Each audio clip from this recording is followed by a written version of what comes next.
안녕하세요, 린입니다. 오늘 이렇게 첫 번째 공식 에피소드로 찾아뵙게 됐는데요. 오늘은 첫 에피소드인 만큼 팟캐스트에 관한 이야기를 좀 해보고 싶어서 이렇게 주제를 정하게 됐습니다. 근래 들어서 호스트나 청취자 포함 팟캐스트 시장이 갈수록 넓어지고 있다는 생각이 들더라고요.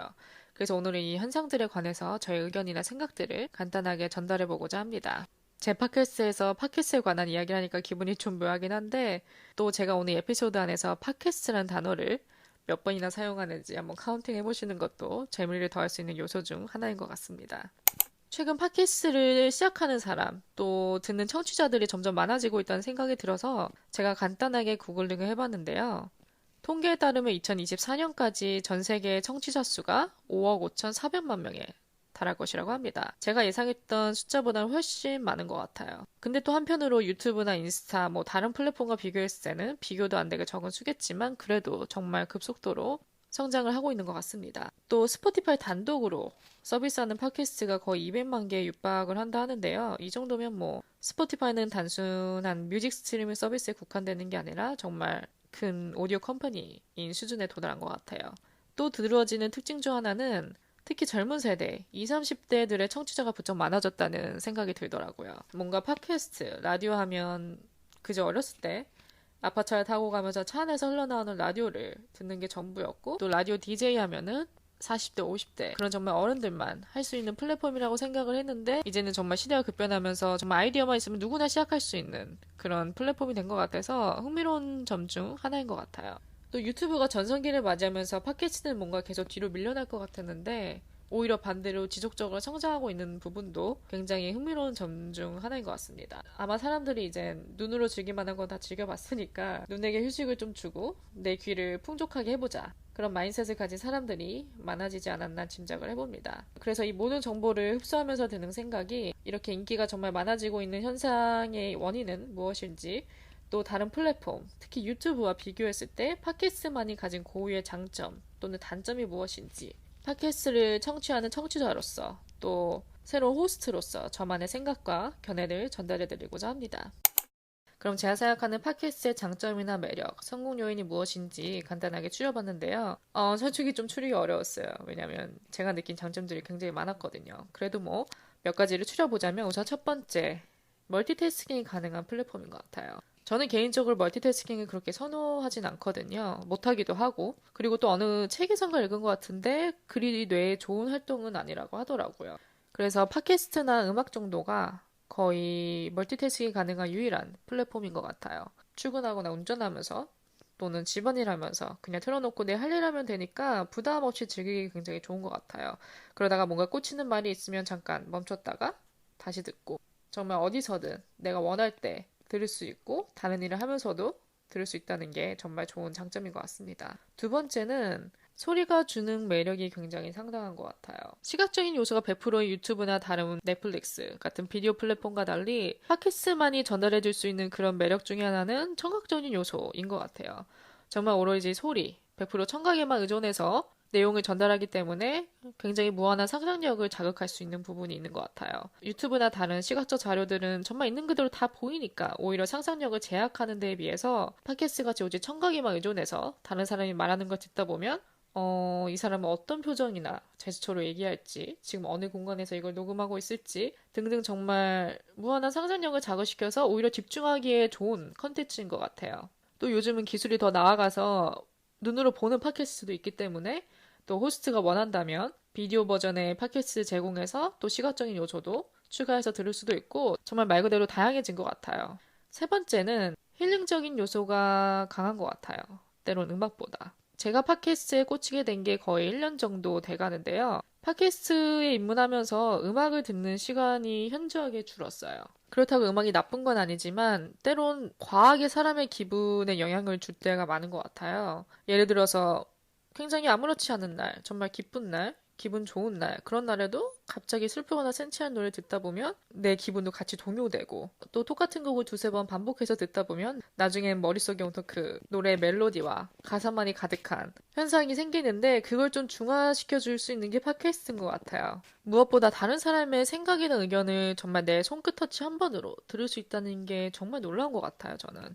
물론 모든 삶의 결정들은 내가 내는 게 맞지만 때론 그 결정하기 전까지 나만 이런 생각을 하고 있는 건가? 나만 이렇게 힘든가? 나만 이런 복잡한 사고방식 갖고 있는 건가? 이렇게 물음표가 생길 때가 굉장히 많거든요. 근데 그럴 때마다 물론 친구나 가족한테 털어놓을 수 있으면 좋겠지만 매번 그러는 것도 솔직히 쉽지 않아요. 비현실적이기도 하고. 그럴 때 저는 팟캐스트가 굉장히 도움이 많이 됐어요. 때론 내가 모르는 사람의 가치관이나 의견을 듣는 게 오히려 생각에 좀 갈피가 잡히고 내가 옳은 방향으로 결정할 수 있는데 도움이 많이 되는 것 같아요. 그다음 네 번째, 제가 느낀 장점 중 하나는 접근성이 쉽다. 굉장히 명백한 장점이긴 한데 굳이 비싼 장비나 편집 기술 그런 거 없어도 그냥 마이크와 머릿속에 아이디어만 있다면 언제 어디서는 녹음을 할 수 있고 또 편집에 관해서도 영상 편집보다 훨씬 쉽죠. 오디오 편집을 하는 게. 그렇기 때문에 정말 너도 나도 시작할 수 있다는 게 큰 장점인 것 같습니다. 그리고 그냥 겉으로 봤을 때 정말 청취자의 입장으로 봤을 때는 굉장히 쉬워 보여요. 유튜브와 똑같은 것 같아요. 유튜브도 뭐 한두 명 이렇게 브이로그 만들어 보니까 저 정도면 나도 할 수 있을 것 같은데? 라는 마인드로 누구나 시작을 하죠. 저도 그 중에 한 명이었고요. 팬데믹 때, 그러니까 2020년에서 2021년 이 사이에 저희가 붙죠. 집에 머무는 시간이 많아졌잖아요. 저도 그 시간에 유튜브를 굉장히 많이 시청을 했어요. 특히 저는 브이로그에 한때 꽂혔던 적이 있거든요. 그리고 그때 당시가 굉장히 브이로그가 붐이기도 했어요. 저는 개인적으로 해외 브이로그를 좋아했어요. 뭐 모닝 루틴이나 일상을 담은 데일리 브이로그 그런 걸 보면서 다른 나라 사람들은 뭘 먹고 어디를 가고 어떻게 사는지 그런 거에 굉장히 관심이 많았던 적이 있어서 그렇게 한두 개 보다 보면서 드는 생각이 저 정도면 저 정도의 편집이나 영상미 정도는 나도 만들 수 있지 않을까 라는 막연한 근자감이 생기더라고요. 그래서 저도 유튜브를 브이로그로 시작했던 적이 있었습니다. 이게 눈으로 보는 것과 직접 해보는 거 정말 다르더라고요. 제가 해보니까 한두 달 정도는 괜찮아요. 왜냐면 어느 정도 아이디어를 가지고 시작을 하니까 한두 달 정도는 그래 시작이 반이야. 라는 느낌으로 뭔가 좀 힘들고 그래도 재밌어서 계속 이렇게 밀어붙였는데 계속 하다 보니까 나중에 컨텐츠가 고갈되더라고요. 더 이상 찍을 게 없는 거죠. 일상이 없으니까. 그렇다고 맨날 집에 있는 내 모습을 찍을 수도 없는 거고 그렇다고 괜히 억지로 약속을 잡아가지고 맨날 나가면서 물론 그런 사람도 있겠지만 괜히 저는 이렇게 페이크처럼 만들고 싶지 않았기 때문에 나중에는 한계가 찾아오더라고요. 그러면서 이제 시작하는 사람과 동시에 관두는 사람도 많아지는 것 같아요. 물론 팟캐스트도 어느 정도는 그렇겠죠. 시작은 굉장히 쉬워 보이고 나도 할 수 있을 것 같은 그런 자신감을 시작했는데 막상 아무 계획 없이 하다 보면 나중에는 할 얘기가 없어지죠. 얘기거리가 줄어들기 때문에 또 포기하게 되고 물론 누구나 하다가 아니다 싶으면 관둘 수 있는 거기 때문에 거기에는 문제가 없죠. 근데 이제 시작하는 접근성 부분에서는 아무래도 팟캐스트가 유튜브보다 쉽기 때문에 많은 분들이 시작을 하고 있는 것 같습니다. 그 다음 다섯 번째, 팟캐스트의 장점은 댓글창이 없다입니다. 이거는 좀 꽤 많은 분들이 공감을 하실 것 같은데 유튜브와 또 비교를 했을 때 유튜브는 정말 직관적이죠. 조회수, 좋아요 수, 댓글창이 다 오픈돼 있잖아요. 그냥 영상 하나 클릭해서 들어가면 이 세 가지 다 동시에 볼 수 있죠. 댓글창에는 정말 내 영상을 보는 시청자들의 의견이 고스란히 필터링 하나 없이 전달되어 있기 때문에 영향을 안 받을래야 안 받을 수가 없는 것 같아요. 이게 또 장점인 이유는 피드백을 곧바로 수용하고 고칠 수 있으니까 이게 장점이긴 한데 또 만드는 사람 입장에서는 좀 정신적 압박이 있죠. 이런 댓글창을 보면서 다른 사람의 비난이나 비판들을 어느 정도 감수해야 되기 때문에 그렇게 모든 것이 직관적인 유튜브에 비해 팟캐스트는 그런 부분에서 나를 방어할 수 있는 쉴드가 쳐진 느낌이랄까? 그래서 이것도 또 부담이 없는 점 중에 하나인 것 같아요.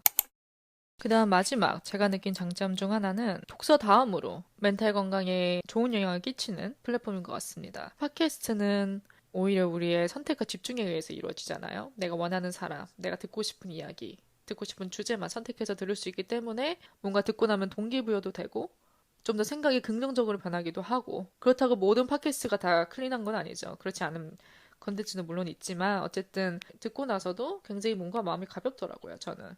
내 자신이 뭔가 좀 변화된 것 같아서 뿌듯함을 굉장히 느껴요. 그래도 오늘 내가 한 가지라도 건강한 활동을 했다. 라는 생각이 들어서 여러모로 사람과 몸과 마음에 긍정적 영향을 끼치는 것 같습니다. 물론 그 중에 탑은 독서인 것 같아요. 독서만큼 좋은 건 없죠. 그래도 팟캐스트도 그에 못지않게 좋은 영향을 끼칠 수 있는 부분이 있는 것 같습니다. 그럼 이제부터는 팟캐스트와 비교했을 때 유튜브의 장점이 무엇인지 한번 나열을 해보려고 해요. 먼저 말씀을 드리자면 첫 번째는 재밌다 이죠. 재밌잖아요, 유튜브. 유튜브에 없는 카테고리가 있을까라는 생각이 들 정도로 모든 부분에서 저희가 정보를 습득하고 또 재미를 느낄 수 있는 것 같아요. 딱히 머리를 쓰지 않고도 그냥 아무 생각 없이 즐기기에 유튜브만한 컨텐츠가 없는 것 같아요. 그래서 일단은 재밌는 게 가장 큰 장점이지 않을까 싶습니다. 두 번째는 확실히 시장의 크기가 비교도 안 되게 크죠. 팟캐스트에 비해서는. 그리고 제가 정확한 건 잘 모르지만 수익적인 부분에서도 이득을 얻을 수 있는 요소가 더 많은 것 같아요. 팟캐스트와 유튜브의 공통점 꽤 있죠. 그중 첫 번째는 컨텐츠 고갈의 순간이 찾아온다. 이것도 좀 당연한 얘기죠. 둘 다 똑같이 주제들이 계속 생각해내야 돼요. 쟤도 안 해? 그럼 나도 해볼까라는 마음으로 가볍게 시작했지만 그렇게 하다 보면 언젠가는 한계가 와요. 그래서 둘 다 어느 정도 계획을 갖고 시작해야 되는 건 맞는 것 같아요. 내가 무슨 얘기를 할지, 어느 방향으로 갈지에 대한 어느 정도의 계획, 아이디어들을 미리 이렇게 적어놓고 시작을 해야 이런 슬럼프가 올 때마다 이겨낼 수 있다. 라는 특징이 있는 것 같습니다. 그래도 저는 컨텐츠 부분에서는 유튜브보다 팟캐스트가 훨씬 넓은 것 같아요. 커버할 수 있는 주제가 굉장히 많잖아요. 그 이유는 재밌어야 한다는 부담감이 적기 때문인 것 같아요. 유튜브는 눈에 보이기 때문에 재밌어야 되는 부담감이 있어요. 내가 가끔 만들어 놓고도 진짜 재미없다. 이걸 누가 볼까? 이런 생각과 부담감이 꽤 많은데 팟캐스트는 꼭 재밌지 않아도 되잖아요. 가끔 내가 할 얘기가 없을 땐 그냥 아무 얘기 하면서도 딱히 이런 죄책감이 들지 않기 때문에 어떠한 주제도 내가 원한다면 에피소드를 만들어낼 수 있으니까 확실히 그 부분에서는 팟캐스트가 다양성을 갖고 있는 것 같습니다. 그 다음 공통점은 도미노 현상인 것 같아요. 한마디로 너도 나도 시작하는 거. 또 저도 인정해야 될 부분은 그 도미노 중에 한 명이다 라는 부분인 것 같습니다. 저도 팟캐스트 청취자로 시작을 했는데 듣다 보니까 저도 하고 싶은 얘기가 계속 생기더라고요. 그래서 또 이렇게 제 채널을 만들고 에피소드를 제작하고 있기 때문에 저도 그 현상에 휩쓸린 사람 중 하나입니다. 그래도 다행히도 여러분, 저는 아직 할 말이 많이 남아있어요. 이제 시작이기 때문에 당분간은 입을 다물지 않을 예정이니까요. 앞으로 재밌게 들어주시면 감사하겠습니다. 그럼 오늘 에피소드의 결론을 내려볼까 합니다. 제가 생각하는 팟캐스트의 전망, 또 긍정적으로 바라보고 있는 이유에 관해서 말씀을 드리자면 이제는 유튜브의 인기가 많이 식은 것 같아요. 그렇게 느끼는 이유 중 하나는 더 이상 새로운 게 없다? 더 이상 창의적으로 만들어낼 만한 그런 주제들이 없다? 이제 웬만한 건 다 커버가 됐다? 라는 느낌이 들더라고요. 그렇기 때문에 이제는 눈을 좀 돌려보자. 관심사를 좀 바꿔보자. 이런 마인드가 생기는 분들이 많아지고 있는 것 같습니다. 그래서 요즘 보다 보면 디지털 딕톡스 같이 이런 소셜미디어를 줄이거나 끊어내는 챌린지를 하는 분들도 정말 많아지고 있는 것 같아요. 이제는 유튜브나 다른 비디오 플랫폼의 알고리즘에서 좀 벗어나서 내가 원하는 것만 듣고 보고 싶다. 라는 욕망이 생기더라고요. 그 중에 하나가 팟캐스트이고 또 저는 굉장히 건강한 컨텐츠라 생각을 해서 저와 같은 가치관을 갖는 사람들도 아마 많아질 거라는 예상이 듭니다. 그럼 에피소드를 마치기 전에 팟캐스트에 입문하신 분들, 또 지금 제 에피소드를 듣고 계신 분들, 그런 분들을 위해서 팟캐스트를 잘 즐기는 팁, 저는 어떻게 활용하는지 짧게 말씀을 드리자면 사실 이렇게 별건 없어요. 일단은 나와 맞는 팟캐스트를 찾을 때까지 계속 파보는 거. 카테고리가 나눠져 있잖아요. 내가 원하는 카테고리에 들어가서 쭉 이렇게 채널들을 한번 훑어보는 거죠.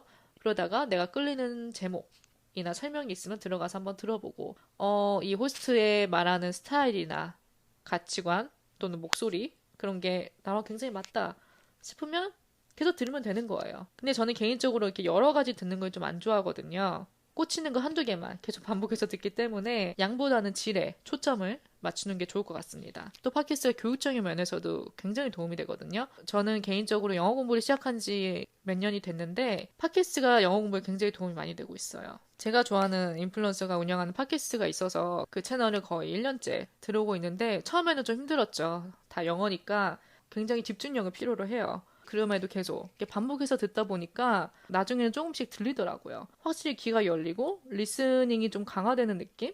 그래서 좀 구체적으로 팁을 드리자면 예를 들어 한 팟캐스터가 일주일에 한 번씩 업로드를 한다 치면은 한 에피소드를 그 다음 에피소드가 업로드 될 때까지 무한 반복해서 청취를 하는 거죠. 무슨 똑같은 얘기를 일주일 동안 들어 의아해하실 분들이 계시겠지만 들을 때마다 새롭습니다. 이게 외국어라 가능한 것 같아요.